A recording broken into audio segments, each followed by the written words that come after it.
Asem yidiko, asem yidika. Asem yidiko, asem yidika. Hinna beka. Akwesi insia. Commander 6. Kano said yes, yeah. Baby, my catcher said, "Yami Srogana Hondo." O mine punto no mine count conti near Beccan Asem. I'm a Ghana penfu ya to a dear you almost so young brass, ye etier. No to one more dear Benina. Medidi akwesi insi asemi di kabre ena aso ye fa na sekese e koma kingdom heba o mena ko fa kingdom garlic bitters na fa kingdom garlic capsules e de abadwa so me si edro we ye edro asesrade adolo ni padwam no unya binanu mo enane srade ni nyina sa fe so immune system so na no ayemra Mr. Oda unya kingdom garlic bitters anase ne capsules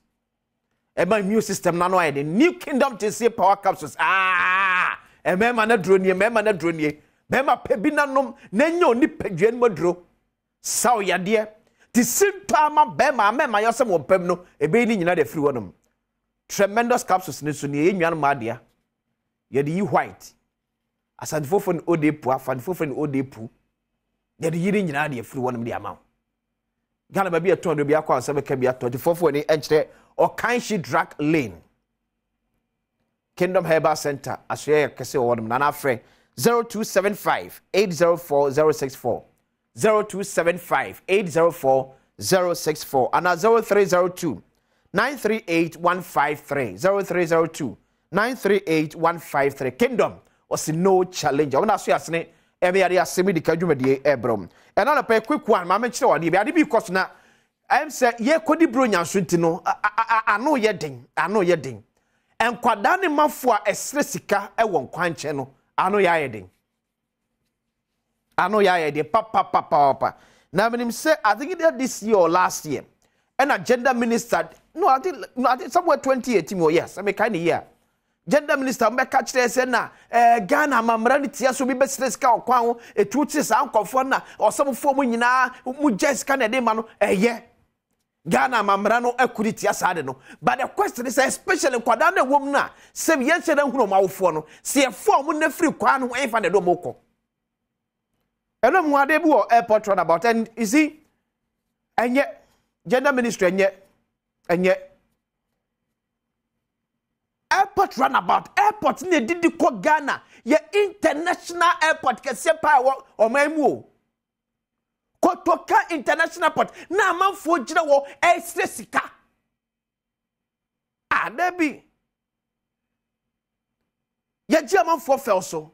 ye wa yemye but se be yentimi ntrase nhwema asresrefo entem pasam Ghana ba bia mum ye nyai kasatente no ne enti fo mu nya adwuma ye mpe kwa ye betimi yi sa bagasi e de free kwan mu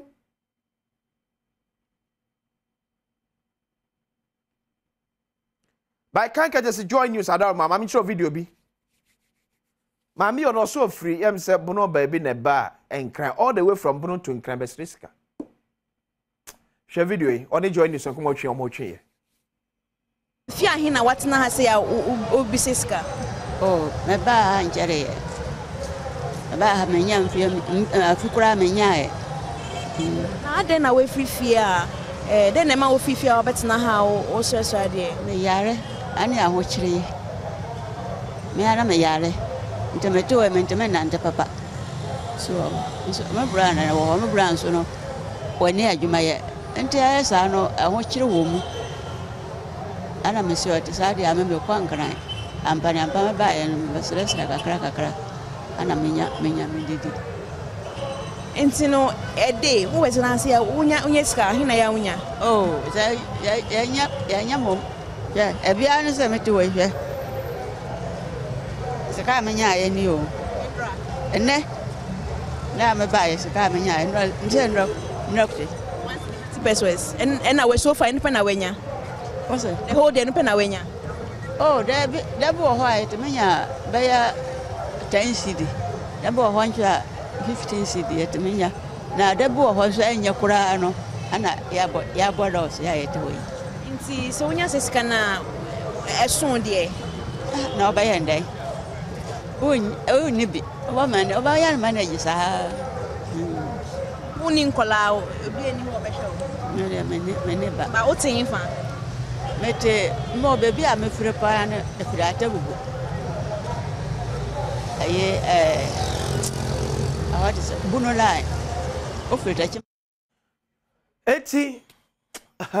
and let me shut down but you see gender ministry yesterday and especially in Quran kura wom kura na ya ahomete no kwada na wom na ya ahomete no between 5 to 15 years kwada o sen community ko school na to da bi so be na awofo ne te kwankwa anwia bi ase ana se ebi e waha ni bi ase ni aka kwada na gu awia kataba nso set traffic light ni so already say making sure at least waje kakra dia ba kwan be ne fa so ayi sa begasi e dey for medical kase no krese Ghana amamra kutia se wo be che obi ade wo kwan ho Ghana amamra kutia so be gina kwan wa sresresika but the same Ghana amamra no ka kire se yenyi amanfo ne frotu kwan be ne fa so yi mo firi wonum e kwan be ne fa so ne yi mo afiri wonum yakopo ya no e be sa to as bedi de akwasi in sefa na sekese kuma Kingdom Herba the Kingdom Garlic Bitters, Kingdom Garlic Capsules. New Kingdom Ginseng Power Capsules, and a tremendous capsules. Abajaso. One episode number 2 and 0275 804 604. 0275 804 064. From the CA, na yenton dum emfa emau. Pensemu etwaso.